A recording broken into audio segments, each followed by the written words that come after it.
What's up, guys? Welcome back to the YouTube channel. We just got down here to RJ Motorsports, Randy's shop. If y'all need some collision work done, some paint and body work done, he's your man. Hit him up. He's doing a lot of race car stuff now. That's awesome. So we got this one on the rack. Let me show you what we got going on today. We got some work to do. We're going drag racing this weekend. We're going to go testing. There's a couple races actually happening, but we're not going to do those. We want to go get another weekend of testing and see if we can make this thing go straight. Check it out, guys. Comment, like, and subscribe. Go to turbojohnracing.com. Grab yourself some hats and t-shirts. Thanks. And if y'all have not noticed, the front end is going on the car. The front end will be on the car at some point. We're working on it. So it's just a matter of getting it actually all done and mounted up. Brandon is working on that stuff, getting it all done. Oh yeah, I forgot to show y'all last time. Racetronics, they hooked us up with an overflow bottle over here. And it's pretty cool that they've got this little thing here where the sight glass essentially, where you can kind of see it. So we got a few things we're going to do on the car today. We're going to go ahead and get started working on it. Got a whole punch list of stuff. We're changing the battery, a full spectrum power battery in this thing. There's going to be a video showing the difference between full spectrum power and the Go Lithium that we have. The Go Lithium is going to be for sale. We got to change the springs in the back. We're going to a stiffer spring in the back. Mike's got to do some supports on the parachute mount. We got some aluminum we got to do. We got to support the gas pedal. We got to put the diaper on it. Brandon, depending on if they get done with this front end stuff, man, that thing fits great. The radiator, that thing worked wonderful. So we got a lot to do on it today. So one thing we're doing, we're trying to decide if we have a quick ratio rack or not. Okay, so he's going to count basically from that point. That thing spins a bunch. 1, 2, 3, 4. Okay. And a half. So that it's almost 5. That's not a quick ratio. Not a quick ratio. That's perfect, because that's what we were afraid of. I was thinking that maybe I'm overdriving the car because maybe the rack is turning too fast. But you see how short this is? Right. If this was longer, like if you had spindles with a bolt on, then you could have the length out here. And that would slow it down. That would slow your ratio down. So, and that's what, it's one of the things. I mean, the thing is just very reactive. It's overreactive. But we also making a lot of boost fast. That's one of the issues as well. We could dial a little bit more caster into it. What would you talking about? Move it back? Move that back. What would that do you think? It would take a little bit of reaction out of it. Oh, well, I think we need to do... It want to drive straight more so than turn. Right, because you got them lean back now. What are they lean back now? 6 degrees, 8 degrees? I didn't think about that, so that may help some too. I'll bring my angle finder back. We can reset the strut up. So I think we should do that. I mean, I think our biggest problem is that we're having wastegate boost control issues. I'm going to show y'all the data log on the last run. It's basically making 10 pounds of boost at 1 second. And when you look at the brake specific fuel consumption times the fuel flow, it's showing like 1100 horsepower. 1100 horsepower at 1 second in a run is a lot. That is pretty aggressive. Be good for prep. Yeah, be good for prep. But we built it for no prep. So I don't know, but we're going to mess with it. I am also having issues. I was commanding 2 pounds of dome pressure, and we were seeing 5 pounds of dome pressure. So that means maybe my vent is not venting like it should.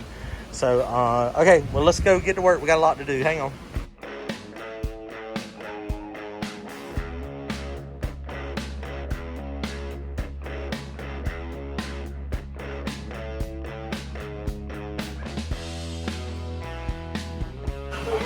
All right, guys, so we made some progress. We got the springs changed back here in the back. We also changed the anti-squat. So basically what we did is we went from here to here. This is what we did initially, and then I changed it at the track, if y'all remember. We went from 60s to a 95, hoping that it won't squat quite so much. We still got some bounce happening when we take off. So we're hoping the springs are just too soft, and that's part of the problem. So we're going to see. We are going to go ahead and take this weight off too. Being at Galot this Saturday is where we're going to go. We are not going to need the extra weight. All right, guys. So what I was talking about earlier is this is the dome sensor, and this is the wastegates. Of course, we got 2. So on top of the wastegate, this is coming CO2 from the boost controller. The side of the wastegates is right here. This comes from the compressor housing. So I have a starter spring in this. It's a very, very, very loose spring.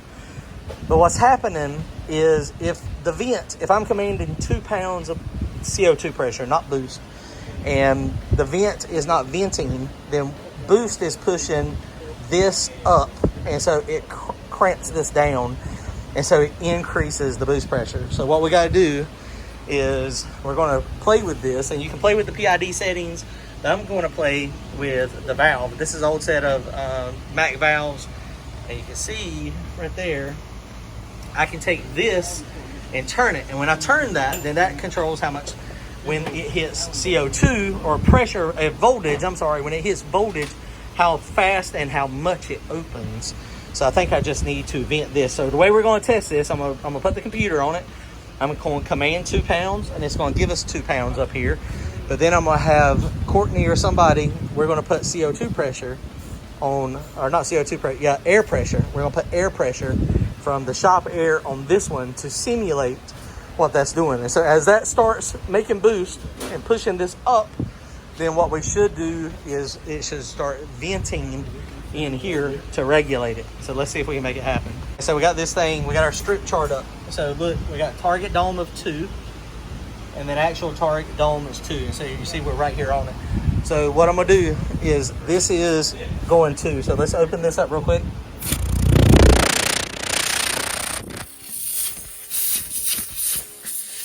So it has got CO2 and it is targeting 2. So now what I'm gonna do is I'm gonna get shop air and I'm gonna blow into this, and we're gonna have Courtney up here watching this. And as I put pressure on it, this should be, the target is this yellow, and this one's gonna go up. But we want it to maintain. Okay. All right guys, so what we're gonna do, this is 2 PSI. So we're gonna put compressed air on it. Actual dome pressure is the jaggedy line. So you can see it's maintaining pretty good.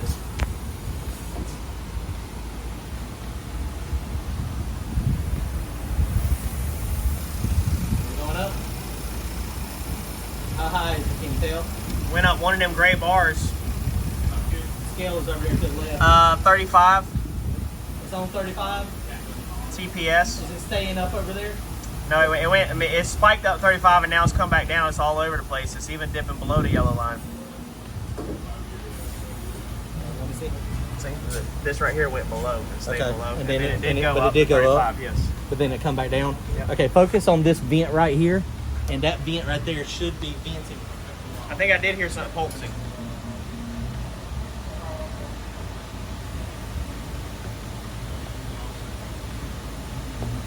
Venting.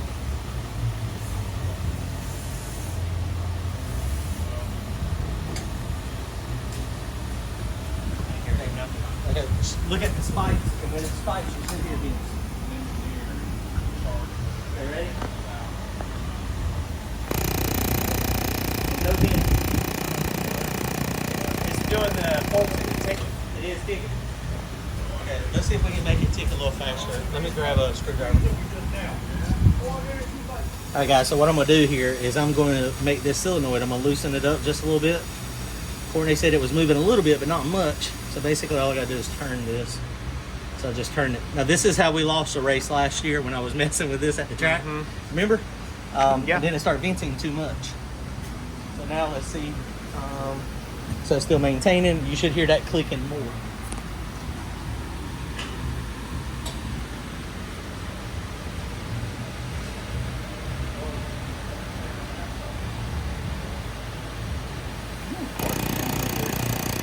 More than last time?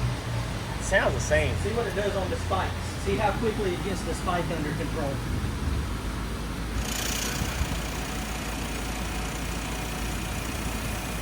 Better? I know. I mean,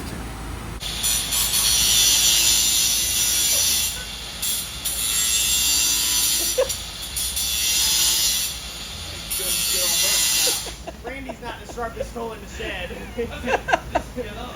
I'm not moving. I shall not move. Real quick while Mike's taking a break, he's fixing our gas pedal.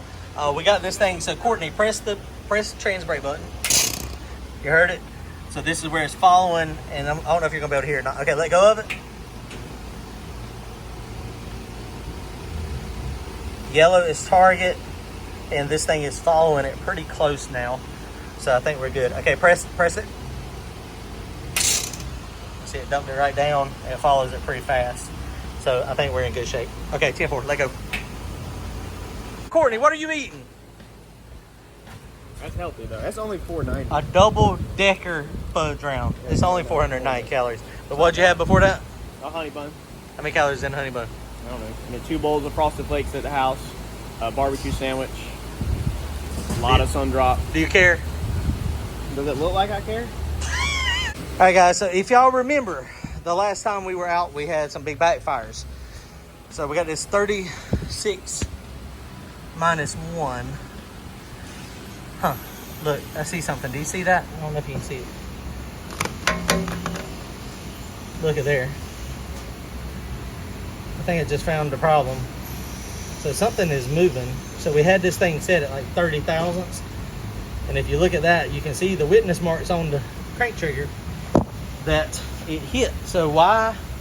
Maybe it's out around just a little bit. Anyway, we're going to take it off. We're going to put Mike with the Challenger had an Innovators West 11 minus 1 wheel. So, and Randy, I ordered a new sensor, but Randy happens to have the sensor I need. So we're going to go ahead and swap this. The 36 minus 1 is super easy. See, it just marks, it's on the dot, the line, the 7th tooth. And so basically we'll just take that off, put the aluminum one on it, change the sensor, and basically the same thing. We'll be on the 2nd tooth on the missing magnet, and that should be about 60 degrees reference angle. And then we should be able to crank it up. It should be fine. We'll check the timing light, check the timing, make sure we're good. And then we can set a little bit more gap, maybe like 70 thousandths. And then that way, if we have any run out on the harmonic balancer or on the trigger wheel, we don't have any misfire. And zinging those off. But something I just also noticed is that is not 100% in the middle. So that could have been part of it too. So we're going to take it off, put the other one on, and we may end up having to space our adapter back here a little bit. Hey guys, Uncle Mike hooked us up with a throttle support, and this is very secure. Took the cheapo Speedway. We made it work. For $30, and we cut it up, rehacked it up, and used a little bit of it, and it's all Uncle Mike's now. What is it? Team Z? A Team Z pedal. Yeah, we scavenged. But yeah, it works. Appreciate it, man. That looks good. All right, guys. So, yeah. So this trigger wheel uses this magnet. The magnet pickup, or not the sensor pickup, it counts the teeth here. This is the type of end that was on the other one. So this is the one that was on the car. So Austin, when he wired the car, he put this end on. The other one, the new one that picks up the magnet, has the wrong end. So Courtney just unpinned it, cut it off, and oh, you actually got it undid, didn't you? You actually got it uncrimped? Yeah, I uncrimped it and then just cut the wires like you said. Okay. I mean, I depinned it. I depinned the other one so that we didn't take no length out of it. Okay, perfect. So good job. So is this, what'd you call this? Is this a weather pack?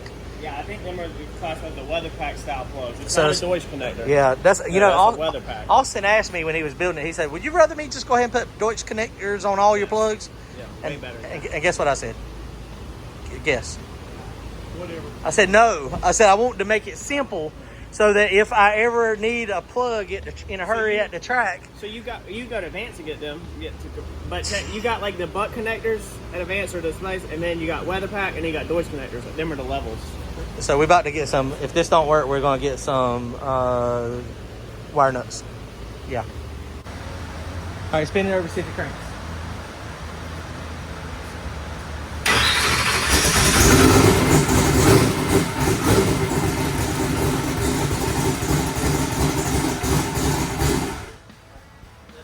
Check the ignition. Hey, it cranked up. It runs. Good job, Courtney.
I just moved it. Should be on 36 again, right? On the cranks. Okay.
All right, guys, so we just reset the timing. So the 12-1 wheel is working. So that is perfect. Good job, Courtney, Mike, and Randy. I appreciate Mike letting us borrow his crank trigger wheel down there. So that is a 7 1/4 one, rock solid. What we ended up having to do is it was off a little bit the first time, and then we moved it mechanically, and I moved it too much, and so then we had to put offset in the computer. So we're almost ready to go race. We still got a few more things we got to do and take care of, but timing is now good. All right, guys, we done. Appreciate it, guys. Comment, like, and subscribe. We'll see y'all soon. Later.